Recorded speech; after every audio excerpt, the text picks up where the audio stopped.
Grace Oteng is a resident of Iduny Village, Acan parish in Dokolo Sub County. This is where she lived with her 9 children after the death of her husband.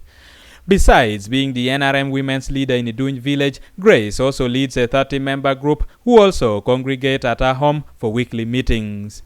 Whenever it rained, Grace had challenges of offering shelter to her group members other than this hut. Her situation triggered the area member of parliament, Cecilia Ogwal, during the burial of her husband to pledge to her a decent shelter even when she is an NRM supporter.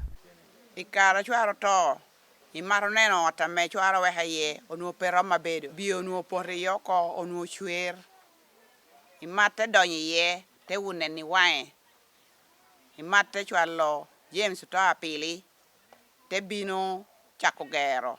She happens to be one of the NRM women leaders, but for me I don't look at her party, I look at her leadership. I'm very, very impressed that she has been able to mobilize other widows, other women in this particular sub-county of Dokolo. Ogwal says Grace is not the only person she has constructed a house for.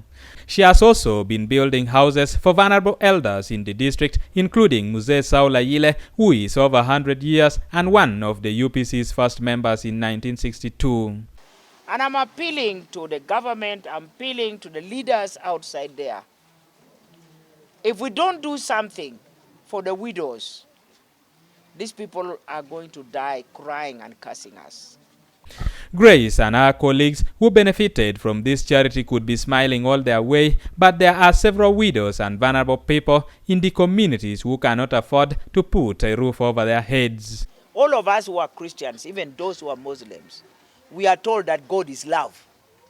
So if you cannot love somebody who is suffering, if you cannot do something about that person suffering, then you cannot say you love that person. In your community, if there are women, if there are vulnerable people who are living in grass-thatched shelters and it's raining on them, then you are not a good leader. And I pray that you have a glorious year.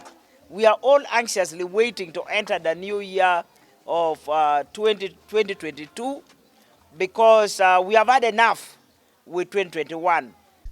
Ediolwa, UBC News.